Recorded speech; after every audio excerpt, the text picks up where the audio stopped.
A letter arrives, and 3 words change everything.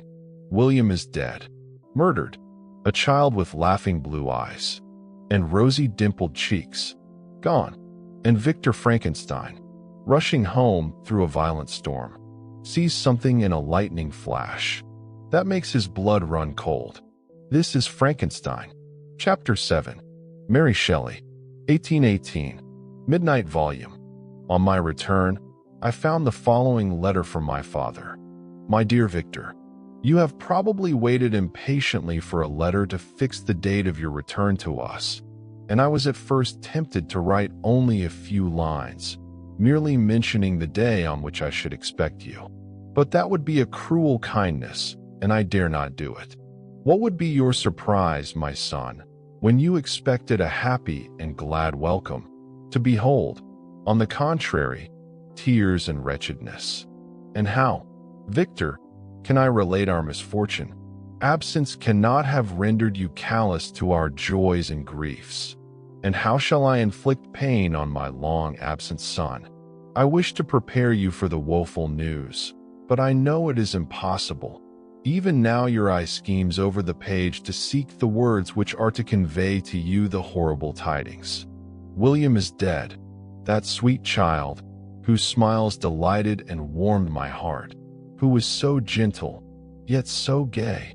Victor, he is murdered.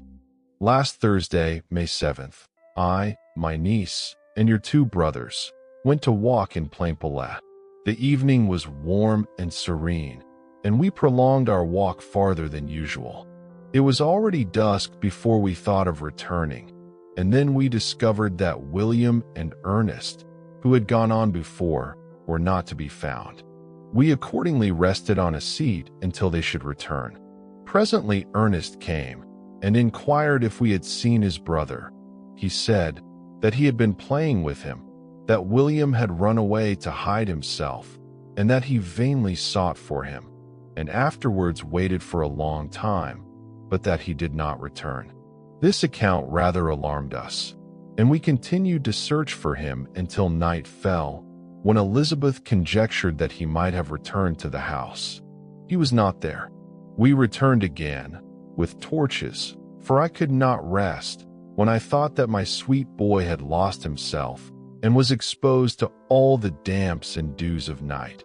Elizabeth also suffered extreme anguish. About 5 in the morning, I discovered my lovely boy, whom the night before I had seen blooming and active in health, stretched on the grass livid and motionless. The print of the murderer's finger was on his neck. He was conveyed home, and the anguish that was visible in my countenance betrayed the secret to Elizabeth. She was very earnest to see the corpse. At first I attempted to prevent her, but she persisted, and entering the room where it lay, hastily examined the neck of the victim, and clasping her hands exclaimed, "O God, I have murdered my darling child." She fainted and was restored with extreme difficulty. When she again lived, it was only to weep and sigh. She told me that same evening William had teased her to let him wear a very valuable miniature that she possessed of your mother. This picture is gone, and was doubtless the temptation which urged the murderer to the deed. Come, dearest Victor, you alone can console Elizabeth. She weeps continually, and accuses herself unjustly as the cause of his death. Her words pierce my heart. We are all unhappy, but will not that be an additional motive for you, my son, to return and be our comforter? Your dear mother. Alas, Victor, I now say, thank God she did not live to witness the cruel, miserable death of her youngest darling. Clerval, who had watched my countenance as I read this letter, was surprised to observe the despair that succeeded the joy I at first expressed on receiving news from my friends. I threw the letter on the table and covered my face with my hands. "My dear Frankenstein," exclaimed Henry, when he perceived me weep with bitterness, "are you always to be unhappy? My dear friend, what has happened?" I motioned him to take up the letter, while I walked up and down the room in the extremest agitation. Tears also gushed from the eyes of Clerval as he read the account of my misfortune. "I can offer you no consolation, my friend," said he.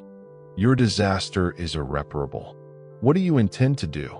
"To go instantly to Geneva. Come with me, Henry, to order the horses." During our walk, Clerval endeavored to say a few words of consolation. He could only express his heartfelt sympathy. "Poor William," said he, "dear lovely child. He now sleeps with his angel mother, who that had seen him bright and joyous in his young beauty, but must weep over his untimely loss. To die so miserably, to feel the murderer's grasp, how much more a murder that could destroy radiant innocence. Poor little fellow, one only consolation have we. His friends mourn and weep, but he is at rest." My journey was very melancholy. At first I wished to hurry on, for I longed to console and sympathize with my loved and sorrowing friends. But when I drew near my native town, I slackened my progress. I could hardly sustain the multitude of feelings that crowded into my mind. I passed through scenes familiar to my youth, but which I had not seen for nearly 6 years. How altered everything might be during that time. Fear overcame me. I dared not advance, dreading 1,000 nameless evils that made me tremble, although I was unable to define them. I remained 2 days at Lausanne, in this painful state of mind. I contemplated the lake. The waters were placid, all around was calm, and the snowy mountains, the palaces of nature, were not changed. By degrees the calm and heavenly scene restored me, and I continued my journey towards Geneva. The road ran by the side of the lake, which became narrower as I approached my native town. I discovered more distinctly the black sides of Jura and the bright summit of Mont Blanc. I wept like a child. "Dear mountains, my own beautiful lake, how do you welcome your wanderer? Your summits are clear. The sky and lake are blue and placid. Is this to prognosticate peace, or to mock at my unhappiness?" Yet, as I drew nearer home, grief and fear again overcame me. Night also closed around, and when I could hardly see the dark mountains, I felt still more gloomily. The picture appeared a vast and dim scene of evil, and I foresaw obscurely that I was destined to become the most wretched of human beings. Alas, I prophesied truly, and failed only in one single circumstance, that in all the misery I imagined and dreaded, I did not conceive the 100th part of the anguish I was destined to endure. It was completely dark when I arrived in the environs of Geneva. The gates of the town were already shut, and I was obliged to pass the night at Setrin, a village at the distance of half a league from the city. The sky was serene, and, as I was unable to rest, I resolved to visit the spot where my poor William had been murdered. As I could not pass through the town, I was obliged to cross the lake in a boat to arrive at Plainpalais. During this short voyage, I saw the lightning playing on the summit of Mont Blanc in the most beautiful figures. I quitted my seat and walked on, although the darkness and storm increased every minute, and the thunder burst with a terrific crash over my head. It was echoed from Salive, the Jura, and the Alps of Savoy. Vivid flashes of lightning dazzled my eyes, illuminating the lake, making it appear like a vast sheet of fire. Then for an instant everything seemed of a pitchy darkness, until the eye recovered itself from the preceding flash. While I watched the tempest, so beautiful yet terrific, I wandered on with a hasty step. This noble war in the sky elevated my spirits. I clasped my hands and exclaimed aloud, "William, dear angel, this is thy funeral, this thy dirge."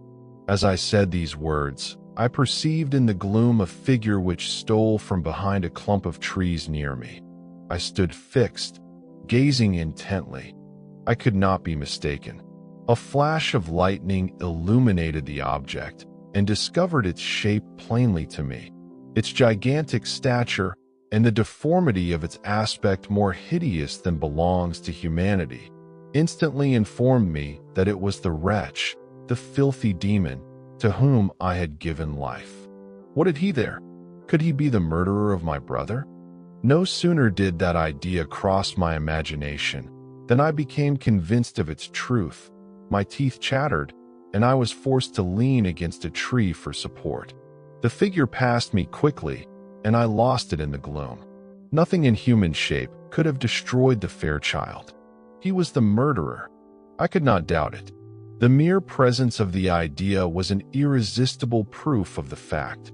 I thought of pursuing the devil, but it would have been in vain, for another flash discovered him to me hanging among the rocks of the nearly perpendicular ascent of Mont Saleve, a hill that bounds Plain-Palais on the south. He soon reached the summit and disappeared. I remained motionless. The thunder ceased, but the rain still continued, and the scene was enveloped in an impenetrable darkness.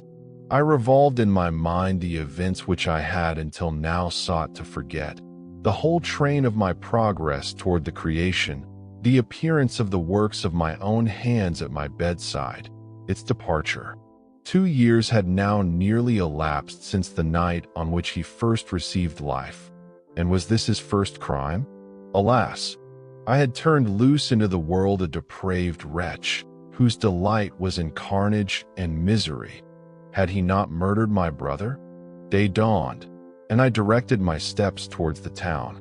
My first thought was to discover what I knew of the murderer and cause instant pursuit to be made. But I paused when I reflected on the story that I had to tell. A being whom I myself had formed and endued with life had met me at midnight among the precipices of an inaccessible mountain. I remembered also the nervous fever with which I had been seized just at the time that I dated my creation, and which would give an air of delirium to a tale otherwise so utterly improbable. I well knew that if any other had communicated such a relation to me, I should have looked upon it as the ravings of insanity. These reflections determined me, and I resolved to remain silent. 6 years had elapsed, passed in a dream but for one indelible trace, and I stood in the same place where I had last embraced my father before my departure for Ingolstadt. Ernest entered. He had heard me arrive and hastened to welcome me. He then related that Justine had been taken ill and confined to her bed for several days.